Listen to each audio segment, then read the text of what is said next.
Ladies and gentlemen, please welcome to the stage Nicky Tozer, VP of EMEA, Oracle NetSuite.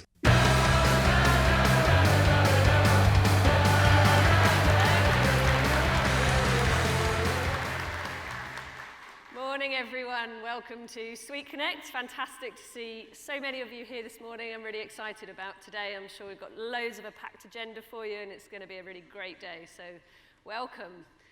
I should tell you that we did a shorter version of this event yesterday in Paris and the day before in Frankfurt, so if I look a little rough around the edges, bear with me. It's been a long week, but great, really exciting to see events in those two countries as well.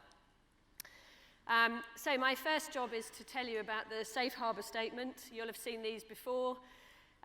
Obviously, everything we're going to talk about today is maybe things that we have today. It's also things that are coming in the future. But please don't make your investment decisions around this. Things do change. And also make sure that you do your due diligence around any evaluations that we do outside of what you see today. Now we've got that bit out the way. I'd like to welcome and thank our sponsors, particularly this morning. DSI, you're going to hear from later when Jim McGeever is talking. And Sligo, Expensify and Configure One, they've all invested in helping us make this event such a great event today. So thank you to all of them. You may clap.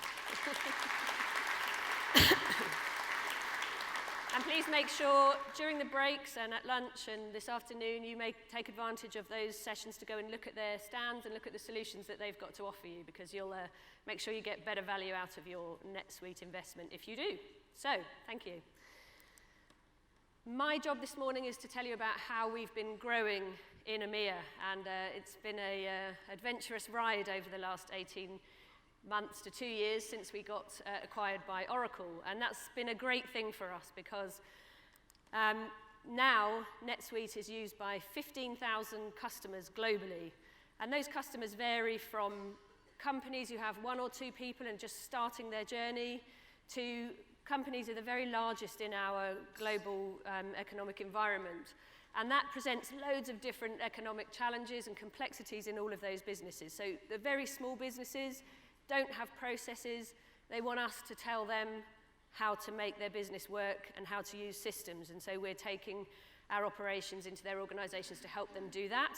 And at the other end of the scale, there are companies selling into large numbers of countries with different tax compliance rules, with different languages, with different currencies, who need to report both at a local currency in the subsidiaries and at a group currency at a group level. So lots of complexity in between, and NetSuite has those 15,000 companies operating all on the same version. So they're all using the latest version of the solution that we have and all of the local compliance that comes with that. So that's a really great benefit to all of those companies. We're still the fastest growing financial management solution in the world. I think testament to that, we're very popular with public companies. So last year, 1/3 of the companies that IPO'd did that with NetSuite, and that's a great testament to our innovation in how we're helping those organizations today. You know, what caught Oracle's attention when they acquired us 2 years ago was a lot of that growth. And I think customers sometimes get a little bit nervous when they see a company growing quite so quickly, that maybe, you know, our attention is on our growth and not on making sure we help our existing customers. But I'd like to remind you that the customers are at the heart of our business. They're essential to what we do going forwards. And so everything we are doing right now to enhance our growth, we also need to make sure we're taking care of you, our customers, and our partners. So what have we been doing all this time? So you'll see on the slide here, in 2016, we were in 9 countries globally. That's an impactful slide. We're now in 30. So we have invested, as part of Oracle's investment in us, obviously the challenge for us is to produce extensive growth in return. And so we're all spending our time recruiting and expanding into those countries. And why are we doing that? Well, largely because companies like you are doing the same. It's much easier today to add a product to your business or add a service to your business or to expand into a different geography. And if you're doing that, then we have to be able to support you across the globe in doing that as well. So that's why we are making these expansions across the globe. And what does that mean for EMEA? Well, again, one country 2 years ago, and now we've expanded into all of these different regions, both with direct presence on the ground in those countries. And I'm not just talking about a sales team. We all know how we can throw salespeople into the mix and have them sell things, but we're also inputting solution consultants who can help you evaluate NetSuite, implementation consultants who can help you to implement, support in local languages, we're putting in marketing. So everything that you need to run an entire business in those countries, we are putting in country in those regions. And again, we're doing that partly because you are, much like I talked about, you're doing it globally. Obviously, that means within EMEA as well. But in EMEA, we have a specific challenge that perhaps they don't have so much of in the US. You want to be able to operate in your country, in your own language, and be able to speak to relevant local tax compliance and accounting rules that are relevant to your business there. So that's why we've been spending our time doing that and running around EMEA to try and make that happen. So of course, if we're putting offices and people in those regions, we also need to localize the product to make sure that people can take advantage of a native solution. And by that, I mean, it's really important to us that we can have headquartered companies using an indigenous solution for their local country, not just subsidiaries of companies headquartered in the US or larger countries that we've been mature in for some time. Craig Sullivan and James Chisholm will be talking about this in the breakout sessions later. That's as deep as I'm going to get in those particular conversations, but rest assured that in these regions that you see in front of you are the ones where we're focusing particular attention right now. And then there's data centers. So a lot of you will probably remember we only actually put data centers in the EU not too long ago, where we put the Netherlands and the Dublin centre in. We're taking advantage of Oracle's IP and expertise in these areas to expand the number of data centers that we have so that you can have a more optimized regional performance. Frankfurt is the next one, so another EU data center, probably followed by China after that. But again, another expansion of, on top of people and product, the infrastructure to support that and ensure that you can keep having good performance in your solutions. And then there are the rest of the channels to market that we sell to. So we have a NetSuite direct team and implementation team, etc., that can help you to implement your solutions. But we also take advantage of a number of alliance partners who give you a choice in how you implement, where you implement, and perhaps additional change management and business process outsourcing offerings that they might provide outside of just the solution itself. And you'll see here that in FY18 and 19, we've significantly expanded the number of alliance partners that we have recruited. That again goes back to having to put those alliance partners in the local regions where our customers are in EMEA. And we've really been expanding that ecosystem to make sure that we give you the choice in those regions as well. As well as the solution partners. So these are people who are managing the end customer. They are providing you with solutions that are perhaps niche to a particular vertical and or a particular region, and can help you to expand your NetSuite investment. Interestingly, actually, well, you can see that these have expanded quite continually, but definitely more so in the last 2 years. But interestingly, where we've seen acquisitions like NetSuite being acquired by Oracle, we've also seen that the solution partners have had a number of acquisitions and mergers as well. So it just demonstrates that actually this kind of international expansion to support the scalability and the ability to execute across these regions is important to them as well. And then the final set of partners, if you like, is the solution developer network. So if you look at the dial on the slide, this is the BFN, or Built for NetSuite section on this slide. And this is a set of partners that either have extended capability on the NetSuite platform, the core NetSuite platform, or have built integrations to NetSuite that allow you to take advantage of functionality that perhaps isn't in the core solution, or functionality that exists in niche applications that you might need to take advantage of. There are 400 of these apps that we have accredited across the globe. And we've been very careful as we grow EMEA to ensure that we're managing the expansion of all of these partners. You know, we're pretty conscious that in such a big market, if we just keep throwing in more partners and more salespeople of all different types, then actually how much business is there to go round? Is everyone still able to exist in the ecosystem? And then finally, of course, perhaps most important, is more happy customers than ever. So we are still expanding across more and more sectors. As we grow further, we have to find all of the customers that we can sell to at every end of the market and in all of the sectors across all of the regions.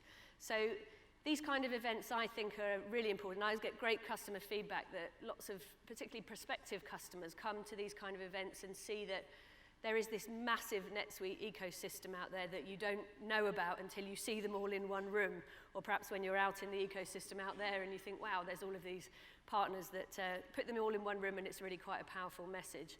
And I think events like this help you to build your network and to really better take advantage of your NetSuite investment. So we're going to talk to a few customers later, but for the time being, it gives me great pleasure to introduce our Executive Vice President, Mr. Jim McGeever.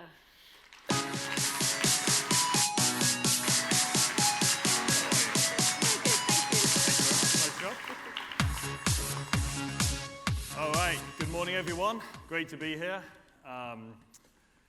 You hear us talk a lot about growth. And you hear us talk a lot about our growth because this is what we live with every day. But if you saw the theme of SuiteWorld, which is our big global user conference, where you have like 10,000 people there, that's all. What we were talking about was growth, not just of us, but of our customers. And we understand that what most of our customers, what defines a NetSuite customer, is actually NetSuite customers grow faster than non-NetSuite customers. And I'll show you some data about this in a few slides. But the important thing for why we think that's important, I'm sorry, I'm having some technical challenges. All right. Okay, sorry. Okay, so growth. When we were a public company, investors wanted us to grow. That was the number one thing they wanted from us. When we got acquired by Oracle, things changed. They wanted us to grow faster. And because Oracle actually had some tools and some scalability to help us, we actually were able to grow faster. If you actually look at Oracle's earnings calls for the last 2 times, there's only one business unit, one product that they break out and actually explicitly state the growth rates, and that's NetSuite. So our growth is substantially accelerated. And we've done that not because we've just thrown more salespeople at the problem, but if you actually look what we've done to do that, it's because we've changed the way we do business. And when we think about our growth, we think about what's driven our growth is helping our customers grow. Now, we're not arrogant enough to think that we're the ones causing our growth, but we think our job is to enable us to grow with you. We want us to enable your growth, let you be the hero of this story. And so with that, one of the things that we did is we actually launched this multimedia network called GrowWire. So growwire.com, you can go there and you will see customer stories talking about their business and how they grew their business. And it's not a NetSuite advert. They're not going to tell you about the NetSuite product or anything like that. They'll tell you about what they did and what the challenges they faced and how they overcome them. And we have some people here, some of our team that manages this. And this is a full network. It's a podcast, it's blogs, it's a website. It's actually a TV show as well that we produce. And so if you want your story told to other people and you think other people and NetSuite customers or anyone could take advantage of that, please meet with one of our teams. We'd be happy to tell your story. So really, growing is really what NetSuite's all about, both our growth and working with our partners and your growth, and really getting very specialized in this whole growth dynamic. So growth, what is growth? So one of the challenges that makes growth hard, and because it never goes away. I mean, growth is many things. Growth is change, and change is always hard. Growth is evolution. I don't like to use many quotes, but one of my favorites from Charles Darwin is, it's not the fastest or the strongest of the species that survive, but those most adaptable to change. And I think that's very true with business, and especially when you're going through a growth phase, because what was needed when you were small, a startup, is not what you need when you're going through the scaling stage, and it's not what you need when you become a mature company. And we've been through all of that. When I joined NetSuite, we had 15 employees. We'll actually end this year with over 8,000. So I've seen pretty good growth over the time. Growth is continuous. I'm yet to hear anyone say, you know what, you grew great last year, why don't you take the next year off? We'll have flat this year. Don't worry about it. Just, go on holiday, hit the beach. It never happens. Growth is always continuous. And growth is discipline. And discipline is, what I mean by this is, and I don't really like to use this word, but process. And I'm not talking about the financial controls, financial process right now. I'm talking about as you scale, you have to come up with the recipes of what makes your business successful. So when you first start a business and you know the names of all your customers, and then you start to know the names of the people who know the names of your customers, and then you start to know the names of the names. And so as this happens, what you need to do to make sure that every customer gets a consistent experience, you have to have the right level of process in place. So it does take discipline. And it takes focus. One of the things that I've learned in my time at NetSuite is there aren't that many things that move the needle. There aren't that many things that actually change the direction of your business. But when you find one, you really have to focus on making sure that's successful. I mean, people at NetSuite are sick of hearing me say this, but anytime we see something that's important enough to happen, I insist that we make it someone's full-time job. And that's the only thing they do, the only thing they think about when they wake up every morning is how to solve that problem or how to make that problem better. And then growth is also risk. There are more businesses who've grown too fast and have had issues with cash flow. So this is really where financial controls do become really, really important. And so you have to manage that as well. So as I said, when you look at what defines a NetSuite customer, on average, NetSuite customers are growing their revenue 17%. Any index, any metric that you can find that talks about growth of companies shows a much, much smaller number than that. So S&P 500, it depends on the years, 6% MCI, which is for smaller companies, about 8%. But even those are massively overstating it, because if you actually look across all economies, the whole economy, GDP growth is like 1, 2, 3% a year. That's really how much revenue companies are growing on average, because that's how fast the economy grows. So when you look at a NetSuite customers, on average growing 17%, that's substantial. But if you look at our ONEWORLD customers, and NetSuite ONEWORLD is our multi-currency, multinational, multi-language, multi-tax product. So it's where you are using NetSuite, the same instance of NetSuite to manage multiple countries, multiple regions, and they're actually growing faster. And on average, a NetSuite ONEWORLD customer is twice the size of a non-ONEWORLD customer. So that means our biggest companies are actually growing faster than our average-sized companies, okay? Well, throw one more thing into the mix. Customers who use commerce grow even faster. So if you're using our commerce product, and I would think that anyone in any business has to be thoroughly engaged in digital these days. And I'm not just talking about B2C websites or retail web stores. I'm talking actually business to business and how you engage with your customers 24/7, 365 years, how they can interact with you very efficiently. Customers use NetSuite and commerce grow 24% on average. But the customers who grow the fastest are the ones who use all of them. So NetSuite ONEWORLD customers plus commerce are on average growing their revenue 44%, which is incredible. I mean, those are just, and that's across a large number of companies. So again, we're not saying, we're not promising that if you go out and buy this, that this will happen to your revenue. We again are not the one arrogant enough to think that we're the ones driving this growth, but we understand that we view our job is to free you up for you to run your businesses and to spend time thinking about how I create value, how I differentiate myself, how I can actually be successful, and let us spend our time working with you to focus on what's the best operational way to help you get there. So, one of the key ways that we've really focused over the last couple of years to do that is what we call Suite Success.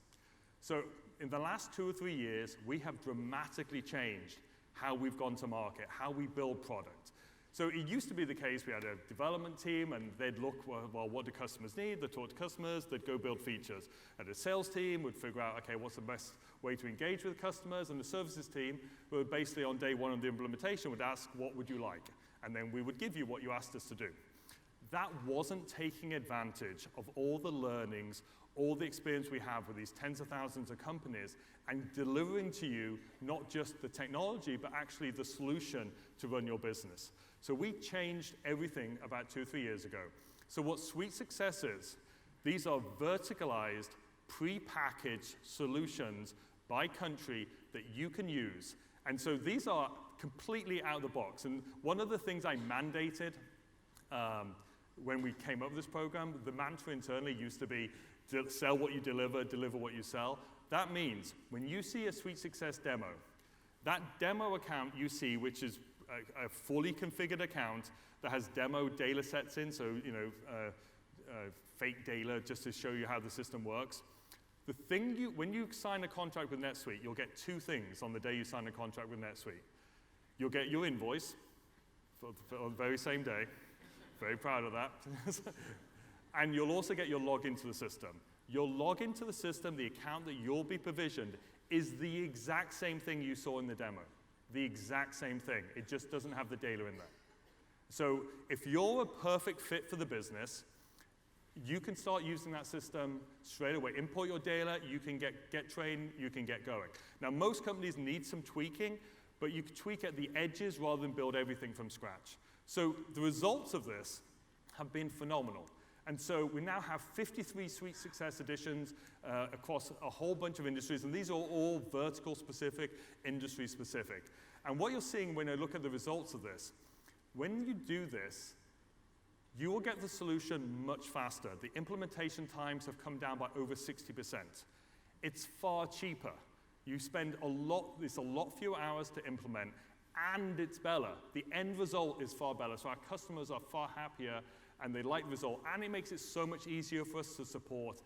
And when we come out with new features and functionality, we can build it into the Suite Success model so you can adopt them really easily as well. So the basis of everything that we do today inside of NetSuite is based on Suite Success. In fact, we launched this first in North America, and now we're rolling out globally. 95% of all deals that NetSuite does are Suite Success deals. And I think existing customers, you can take advantage of this as well. We have these leading practices all built into this. You can start to implement those as well. Okay. When I start talking about Suite Success, I could be here for like 2 hours talking about this. It's kind of a little passion for me. Okay. So if you're here, you're either growing or you want to grow. And so a lot we're going to talk about today is really focused on these 4 things about what growth is. And the first one we're going to start off with is going global. So growth is going international. It's really hard not to grow. It's really hard to grow your business if you don't have an international element. And what we're seeing is from when NetSuite started almost 20 years ago, our customers today go global or go international far earlier in their life cycle than they ever did. They used to get to a certain size and scale before they started doing business internationally. That's no longer the case. Now they're almost international, almost from the get-go. And so we're available almost everywhere. So something like almost 200 countries and dependent territories. Turns out it's actually quite hard to define what a country is, but there's somewhere between 200 and 210. The big one we're not in is Greenland, Libya, and North Korea. But actually don't know what that one in Africa is. I have to look that one up. But anyway, so we're in most of the countries around the world. And when Oracle acquired us, this is where we have actual customers today. So even though we had localized the product or started to localize it for our ONEWORLD customers, because they'd have a UK company that would have subsidiaries around the world, and we needed to meet those needs, we didn't really have this presence in these countries. And as Nicky talked about, as we're expanding, that was Oracle's main goal when they acquired us, was to take what we'd done and take it around the world. Well, in order to do that, we actually have to get local to the core. And what local to the core means for us, it's beyond just having the language translated, which we've had for many years. For us, it's really composed of three things. It's local experience, local product, and local team. And so anytime you go to a new country, you obviously need to know the domain knowledge. You need to know the local rules. And this is where scale is really important. So the acquisition of Oracle has allowed us to go much faster in this than we ever could have before. So when the first highest priority we had, when we got acquired, we changed our product roadmap and we made international the #1 priority.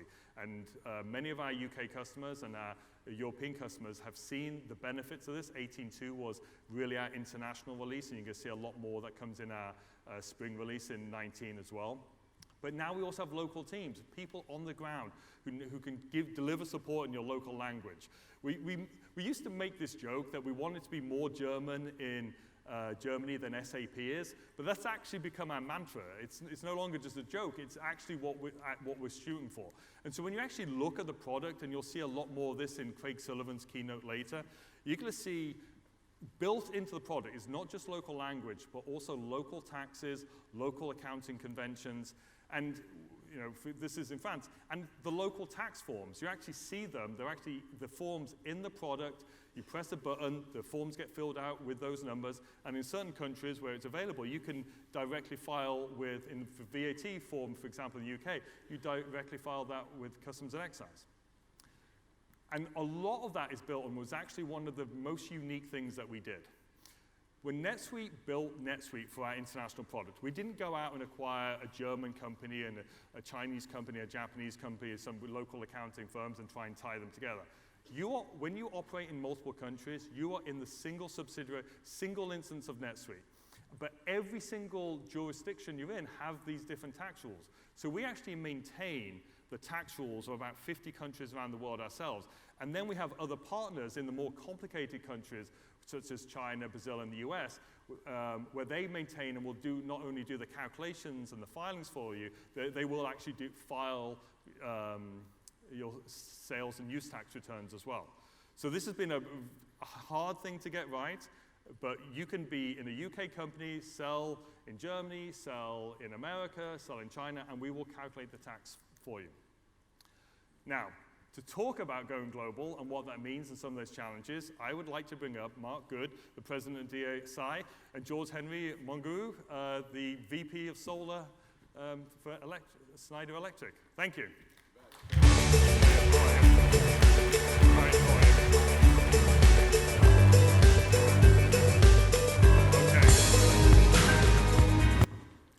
Okay, thank you. Okay, tell us about Schneider Solar and Schneider Electric. So Schneider Solar, good question. So Schneider Solar was not existing 1 year ago. So Schneider Solar is a product of the verticalization of the solar activity within Schneider. What does it mean? Very simple. Schneider model is we manage the business in each country. So every country manages the business locally. Doing the verticalization, we take out this business from the country and we manage it globally through a new entity, a new company, which is around $300 million activity. Oh, okay. So you've gone global. So what have been your challenges? What have been the issues with going global? Going global, I will say, the first challenge is the customer. Because we are Schneider Electric Solar, but part of Schneider Electric Solar is Schneider Electric. So the customer doesn't care at all about the verticalization.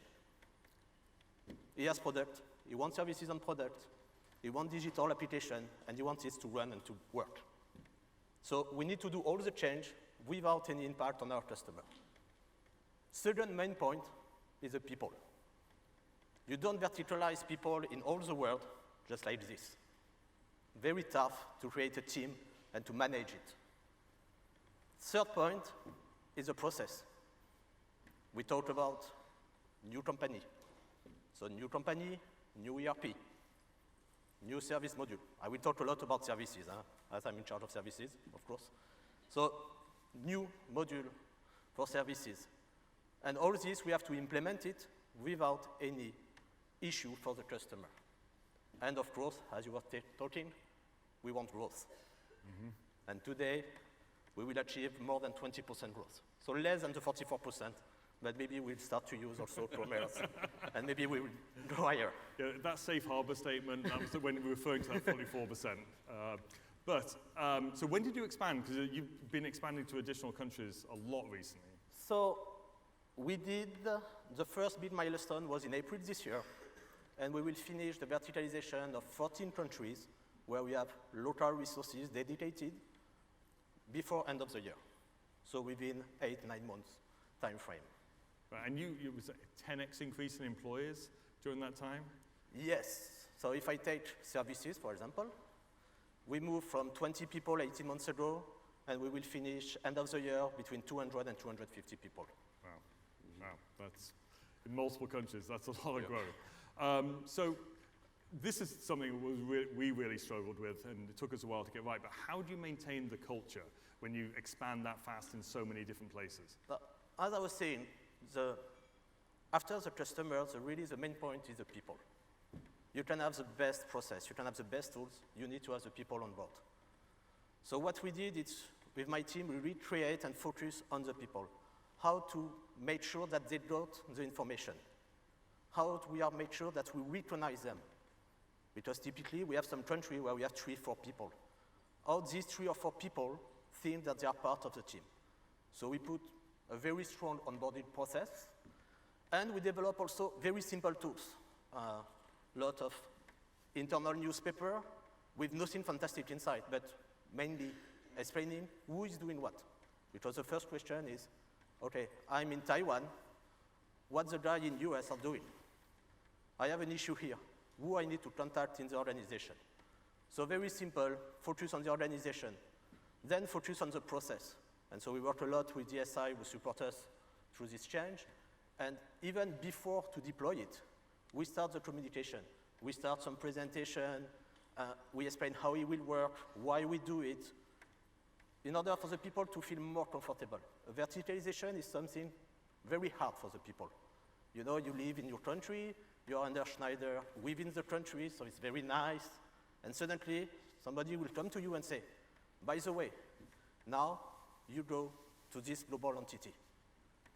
So the first reaction is very negative. So we work a lot on this, and for the moment it works. I will come back maybe next year to tell you if it works properly or not. Okay, well, thank you. So, Mark, you're one of our top partners worldwide, so why don't you tell us a bit about DSI? You bet. Well, DSI is a digital supply chain solutions company. We have global presence, and we began working with Schneider really beginning of last year. We went live with these guys in 90 days. Global rollout in 90 days, and we started with them as part of our portfolio is helping schedule all these new workers that they were hiring. So we allow them to schedule their workers, assign them to the right project, which you might think is a service order. And then phase 2 of the project, we're gonna start helping them manage the right inventory on the project. So with the right inventory and the right people, you can build much faster, and that's time to revenue. So that's really what we're doing with them today. So you work a lot with NetSuite, I know. Yeah. We do a lot of work together. What is it about NetSuite that makes you recommend it and you like working with it?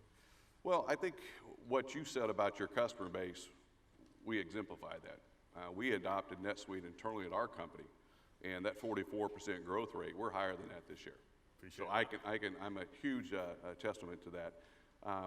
But it's really about speed to market. I mean, NetSuite, like no other ERP, is about speed to market and how fast you can adapt your business to it.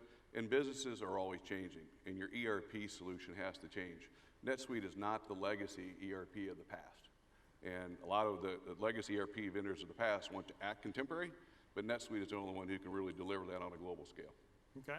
And so Suite Success, you can tell also I'm very passionate about this, but you've worked with SuiteSuccess, and tell us how that experience went. Yeah, SuiteSuccess was part of our rollout. I mean, all of our solutions integrate into SuiteSuccess, and they mirror the value prop, which is it's configurable. There's things that are come out of the box, but you have to have that in order to go live in 90 days.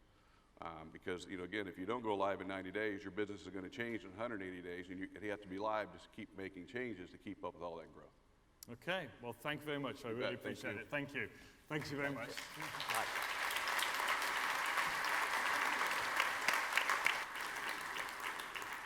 Okay, so one of the key things for growth and just managing your business is visibility. And so one of the things that we've been working very hard on, and if you've been following NetSuite for a number of years, you're going to see now, it's in beta right now in our latest release, 18.2, so you can sign up for the beta and start using this right now. It'll be in general release in our spring release, is we now have our latest version of SuiteAnalytics, which is our new enhanced business intelligence, all built right into NetSuite. So you can start with creating a workbook, you do some searches to get the data into NetSuite or into these workbooks. And then within the browser, within NetSuite itself, you can actually then start doing pivoting directly using from the data contained within NetSuite. Pick customizable charts, the charts that you would like, and then when you can actually filter those charts down, and then once you've got the BI and the report down you want, then you can publish it directly to your dashboard. And not only are we enhancing this BI and analytics, we're also enhancing the dashboard itself. And so all of this stuff will integrate seamlessly. So in 19.1, you can see our next generation of dashboards is going to make an ability to publish KPIs and the look and feel and what data you can put in your dashboard be that much more dynamic and that much more useful. So you can really spot what's important in your business. And what I can tell you from my experience is the metrics you want to track today are probably not the same ones you want to track a year, 6 months, 6 weeks from now. I personally, on my dashboard, I am constantly changing what's on there, depending on what I'm focused on right now. Tends to be a core set of metrics, but beyond that, when I'm always looking at what's the problem I'm trying to solve, I want to get that visibility into my system right now. One of the other things with growth is scalability. So Nicky talked about these new data centers we're adding around the world. The part of this which is a little harder to envision if you're not in the technology world. So NetSuite would build its own data centers. So we would go hire rooms in these data centers, and we would buy the machines, rack them ourselves, put in the wires, and that's the way we would build our data centers. Now that we've gone to Oracle, and this is again some scale, they're doing this massive multi-billion-dollar investment in OCI, which is the Oracle Cloud Infrastructure. And we can piggyback on top of that. So whenever they add an OCI data center, and they're adding a lot, it's very simple for us to add us to that data center and leverage that technology. So you're going to see, it's going to go way beyond the list you saw. Those will be the first, but there'll be many, many more data centers available, so we can really improve that scalability and local performance. But one of the other things about NetSuite is growth is giving back. So Evan Goldberg, who founded our company almost 20 years ago now, one thing that was always really important to him is that NetSuite wasn't just a for-profit business, but we helped other not-for-profits. Our motto is do good better. And so he's really ingrained this mission as part of NetSuite, and there's many different elements to our what we call our social impact work. And when we got acquired by Oracle, this didn't change. We kept the exact same program that we had in place. And so it really consists of 3 major elements. So one is donation. So we will actually donate software and give deep discounts for not-for-profits in order to help them achieve their mission. Pro bono, which is actually NetSuite employees, will actually come in and do the work and help implement or help make changes for you for free. They're doing it as volunteers, either on their time or as part of their NetSuite job. And then the final piece is actually capacity building. And what this is we know a system like NetSuite, which can be very sophisticated, we want to make sure that you have the tools to be able to manage this and run this in-house. So we're giving you a lot of access to training material and to online libraries so you can actually run and use this system yourselves. So to talk about that and to talk about how we've been able to help, I would like to bring up Nick Dugdale, the head of finance for Compassion in World Farming. Thank you. Right,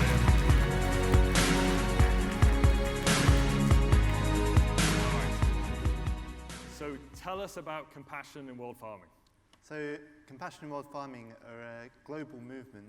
We're a non-profit aiming to get up to 10 million voices to help end factory farming. Our vision is that we need a farming system that's a post-industrial system that surpasses the outdated cage-based factory system. Actually, I really like your I'm not sure if you call it your campaign or a slogan right now, but yeah. So like our main the one phrase I'd like you to take away is eat less, eat better. We feel that if we can eat a bit less and eat much better welfare, better for the environment, better for everyone. Okay. So where do you currently operate and where are you planning on expanding? So we have 7 offices in 7 different countries in the US and Europe.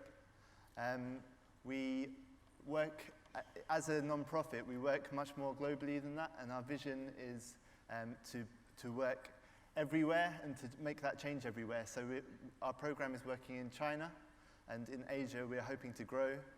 We're also working in Africa and South America. Okay, technology is important to help enable, I mean, when you're on that scale, so how do you use technology to help with this right now? Well, to grow that global movement, we need to be that digital type of business that you were talking about earlier.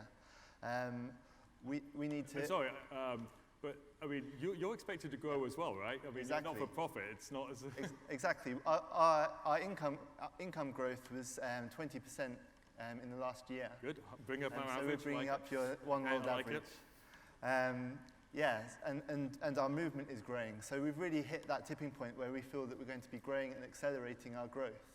And not just in our base market, so not just in Europe, but in the US we grew from a $50,000 to $1 million within the last few years. So it's really exciting. And what about NetSuite? So you implemented NetSuite. I know you're on many systems before. So what have you gotten from that? Yeah. So when we established, we were very, very lean, and the funding we had to grow into those different offices was very small. So we ended up having different systems in place, different accounting firm, and what we've done in the last couple of years is we've pulled all of those offices into NetSuite. So we end up getting a lot more visibility of our financials. We can consolidate like much faster.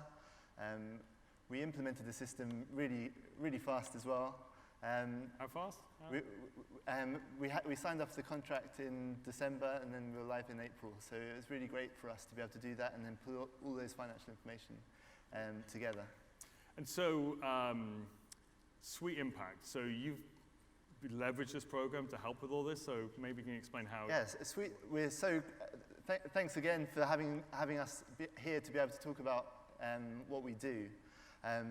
Suite Impact is an amazing thing that you do for non-profits as well, and so we're so grateful for that.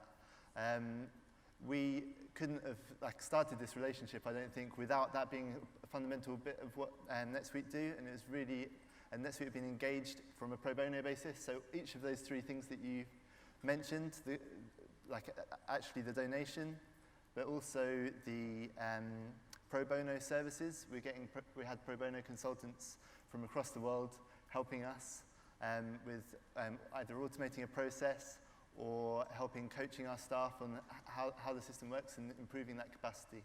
Okay, great. And so what's been your biggest challenge as an organization? So our vision is huge. We want to end globally factory farming. And that is, the biggest challenge is for us to make that argument to convince governments, companies, and to get this movement behind us to be able to make that change possible. So I feel that what we really need to do is be able to get that message out. But we know that almost all people believe that factory farming is cruel. It's about making those other arguments about its impact on our health, the environment, the sustainability of it all. So we want to get rid of that outdated cage-based system, and we want to move forwards Your campaign, End the Cage Age, I think is, Yeah, exactly. that one sticks with me. Okay, so we do have some time today. So we actually, you'll be here today. There's an experience that's outside the hall. And so why don't you tell us a little bit about that and what people can do? Yeah, so NetSuite have also helped us in terms of designing the products that we've got in our experience out there. So come and talk to us. They've got a 3D printer there building little 3D printed rabbits that you can take away if you sign our petition. Also, there's like some origami laid out and some instructions on having a go at doing some origami for animals. Okay, excellent. So please go check that out. I think it's a great mission. Thank you very much, Nick. Thank you very much. Appreciate it.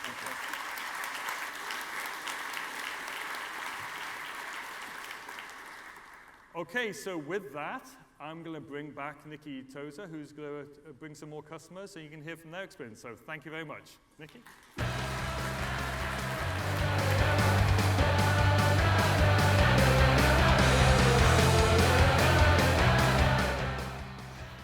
Thank you very much, Jim, and customers that joined him. Eat less, eat better. I'm going to take that on board. Okay, so we're going to bring up a few more customers now to hear about their story, both about their business and their NetSuite journey. So Will Ingles, Julian, Cork, and Damian, Peat, if you'd like to join me on the stage, please.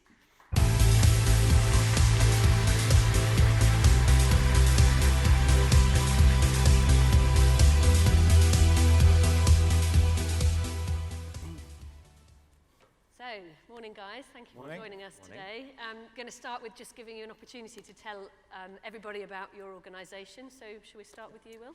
Hi, I'm Will. I'm from Account Technologies. And basically, you're probably maybe not familiar, but Safety Net Credit is our brand, where you can find us on the good old internet.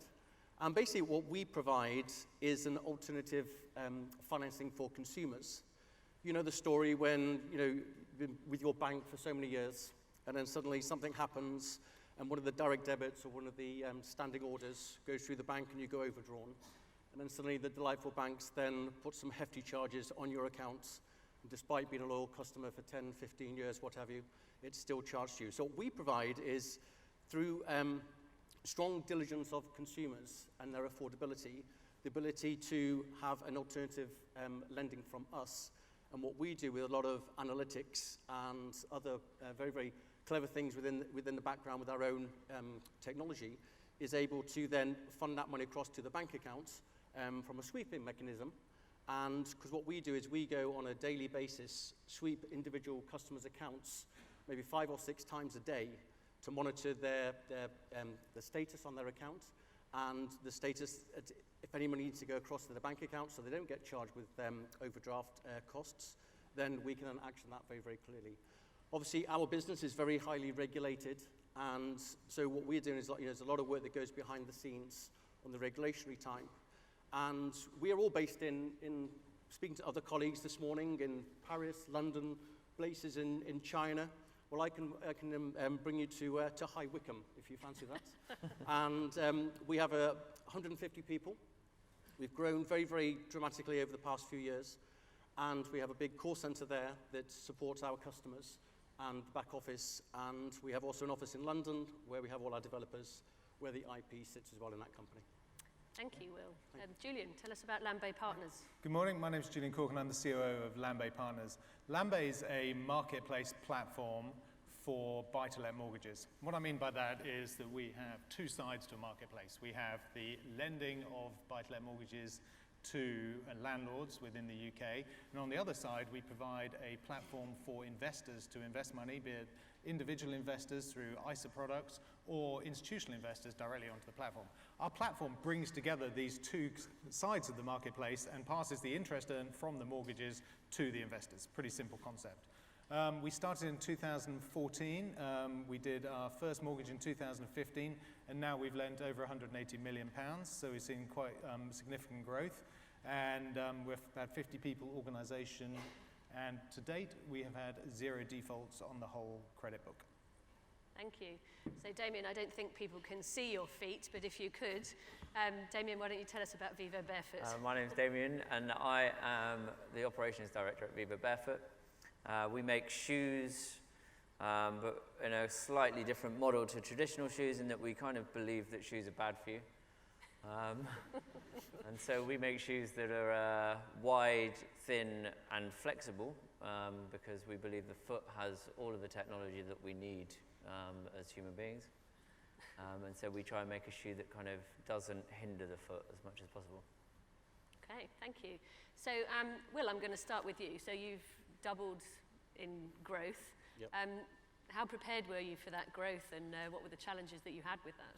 Well, we started the business in 2012, booked our first customer, and the growth has been phenomenal, and we're sort of like booking 8,000 new customers per month now. And I was brought into the organization sort of like 2 years ago, and it was probably like a lot of people with a, an SME type of background, where there was lots and lots of Excel spreadsheets, financial information that the woman in one file was saying one set of numbers, and another file was setting another set of numbers. And to be able to build the company and build its growth, I'm a great believer in that you need to have a solid platform and integrity in the numbers, especially in our organizations that we work in. And it was a no-brainer to me, because in a previous life I was with Kraft Foods, Mongereau now as it's called, and I was actually brought into the organization, I'm going to say the swear word now, where they were looking at Sage as an implementation. And I quickly realized that, yes, that really wasn't the solution that we were looking for. And with NetSuite, was very, I knew the structure and how the way it worked. And, without NetSuite today, we couldn't be looking at the potential that we're looking at into different countries or to different new products, to be able to give the senior management team and also potential investors the information that they require. So, so far so good, and it's doing what it says on the box, so we're very happy with it. Great, so you're kind of endorsing all the messages we've talked about this morning about growth requiring some international expansion and the ability to facilitate that with a single platform, yes, helping your business to expand. Exactly. Okay, thank you. So Julian, you're a very different a vendor in terms of what the rest of your market, the more traditional market, does. How do you compete with those kind of more traditional mortgage lenders? The UK mortgage market is pretty competitive. There's a lot of people out there, a lot of significant money behind marketing, et cetera, et cetera. So we really need to look at two things within Landbay, and the two things that really differentiate us are our model and service. So from our model perspective, as you may know, a lot of the funding for mortgages either comes from banks or from securitization markets. So that means whenever there's ups and downs in terms of appetite for banks to lend money, or how the securitization markets work on a global basis, the cost for mortgages for individuals goes up and down depending on the availability of capital. Something which Landbay brings to the table is the marketplace. So that means that we have a much more diverse set of sources of capital. Obviously, we have banks lending through our platforms, we have individuals lending through our platforms, we have small SMEs lending through our platforms, and you have a wide variety of different people, so that those ups and downs in the market can be flattened out because we have diversity. So that's the first thing, the kind of marketplace model. And then the second thing is technology, and what technology brings to us, to the underlying customer, which is service. By being able to re-engineer the origination platforms, by being able to build our core capabilities from scratch in terms of peer-to-peer linkages for mortgages and flows of capital across the group, we can really change the way in which people experience getting a mortgage. So in the buy-to-let space, for example, the average turnaround for decisions is around 2 weeks. We do it in 48 hours, so it's fundamentally different. Wow, that's a massive. So it's technology and the model really are the key things, because we're not going to be able to compete in advertising. Yeah, okay. So the other thing I understand about you is your business invested in the HM Treasury's Women in Finance Charter. So perhaps you can explain briefly to the audience what that is and how that's helping you. Through authorization process, we work very closely with the Treasury, so we were very linked into what was happening there, and we were one of the founding signatures on the HM Women in Finance Charter. I've actually personally spent about 25 years in finance and technology, and I know that it's not a very diverse place, frankly. And we're growing very quickly as a business, and one of the things that's really important to us is that we make sure we're attracting talent across the whole spectrum. London, being a fintech hub, is pretty competitive for talent, and by being an inclusive organization, which we are by both the way we act, but also by giving ourselves clear metrics that show success in that space, and we've seen senior management within female senior management within Landbay grow from 17% to 36% over the last year, because we're bringing it into this charter, and because hopefully we're a more inclusive place to work for the whole population, which means we're going to get the best talent. So it's Great. been a It's a very great hot thing to topic do. at the moment, something close to my heart, obviously. So no doubt you'll hear some podcasts about that coming up over the next few weeks. So you mentioned the London FinTech. So for both of you, I guess, in the FinTech market, reporting is a big challenge for you guys, I guess. So how has NetSuite helped you to cope with that, or what are the challenges you face with that? I guess with NetSuite, it's, as the CFO, it gives you that kind of like confidence that the numbers that you're reporting on a monthly basis is accurate. It's, it defines where the business is. And we have a lot of external reporting that we have to do on a quarterly basis. And, we're not in the market with all the legislation that's going on, that we have to be robust and we have to be accurate. And what we now have, through NetSuite, we have a nice KPI dashboard that the senior management we provide on a monthly basis to. And when I first came to the business, our month ends were taking like 10, 11 days to do the final consolidation, and it was just a very, very simple, bland P&L and a balance sheet. Now we can close our numbers like in 3 days. Brilliant. Which is very, very, very good. And we're actually in the process now of actually looking at some weekly reporting on key profit measures. A strong, robust balance sheet, and which stands us in good grounds as well for potential investors, that when they're looking at our information on our finances, they have that very, very good comfort feel that the numbers are robust, and they're happy with the data that we can provide.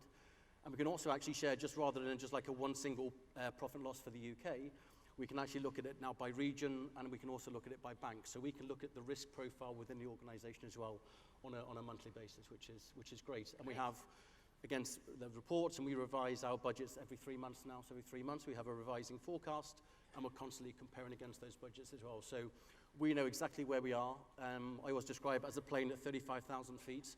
There's going to be a few bumps along the way, but at the end of the financial year, you deliver what you say you're going to deliver, and it's all good for the business. So Thank you. Julian? In Landbay, we've seen many years of 1,000% growth, and so we're kind of getting pretty quick in terms of lending out a lot of money, and lending out money is really easy, right? It's getting it back that's really difficult. And what we need to do is make sure we have the right data, right? And so data's everything. So we capture data all the way through the process, all the way underwriting, all of the processes to make things, make sure we're efficient across the board. And being able to bring together mortgage data, investor data, market data, and all our accounting data at a really detailed level, and be able to mash that data together is fundamental for us to analyze performance, efficiency, and most importantly, credit and market risk that we have in that space, so that we can grow in a scalable fashion. So having the right access to data and the right analytics is absolutely fundamental. Now, obviously, all the other stuff that we'd expect in terms of being able to do the financial reports and the close, etc., we expect to just come out of the box. Thank you. So, Damian, different business, I guess. Different business, yeah. So you're looking at aggressive growth over the next 5 years. Yep. So what challenges do you expect to face in that? How prepared are you to deal with those? So we've very much been kind of transitioning to an e-commerce business and to a direct-to-consumer business, and we've spent the last 5 years really doing that. To put that in context, in 2012 we were selling maybe 10,000 pairs direct-to-consumer online.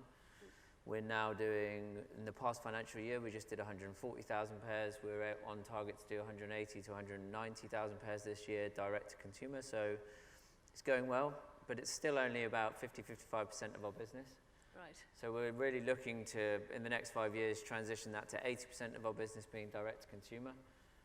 And so, yeah, the big challenges around that are all really system driven, and it's kind of trying to get all of the same data in all of the same place. And we're still a really small company. There's less than 40 employees. And we've implemented NetSuite for our kind of stock and our invoice management. We've put the finance side of it live 4 months ago, and that's all up and running.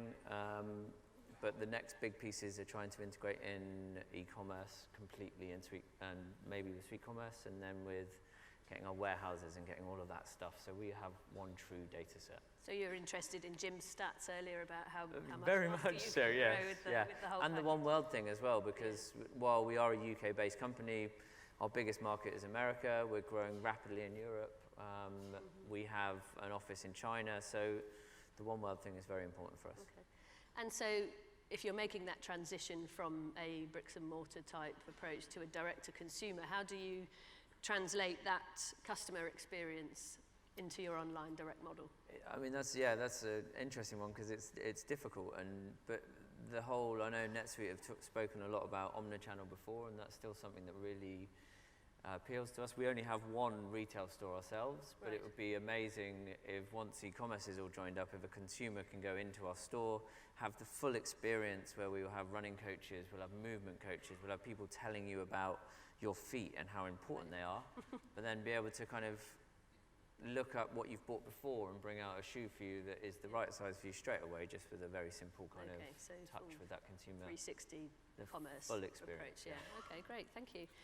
So not too long left, but be interested to hear about the future for each of your companies and what your plans are. So Will, tell us. Well, it's twofold really. It's looking at new products, whether it's like savings products, or is it looking at sort of like a higher niche kind of like facility for consumers to borrow against. But also, look, we're only a UK-based company at the moment, and obviously there's the excitement of the US or into Australia. And what gives the senior management team the confidence is that we have a system in place now, which is Oracle, and we can geographically expand that and have all the reporting and just tag it on. And I like the facility of the tax, because that was always the nut tried to crack when I was in the US sort of thing, and so it's good that that facility is there. And also we're actually looking at the business planning model as well in the UK business, so that's kind of we're just scoping all that out at the moment, and I saw our product guy here, Nick, so we'll catch up with him later. Good, exciting times, will keep you busy, I'm sure. Yes. Julian, how about you? Landbay, we're going to continue to innovate to become the UK's leading specialist buy-to-let lender. And there's a lot to do to get there, so we're very focused. Okay, good. We'll watch out for that. Damian, I think you talked about some of your plans, but what about the future for VIVOBAREFOOT? I think a big thing with VIVOBAREFOOT is just to really become more and more sustainable, and also just to get the message out there about the health benefits of walking and moving barefoot. And I mean, we have a mission that we would like to make barefoot shoemaking the gold standard for shoemaking. Okay. Perfect. So I need to eat less and take care of my feet. All right. Thank you very much, guys. It's been really interesting to talk to you this morning. Thank you. Thank you. Thank you.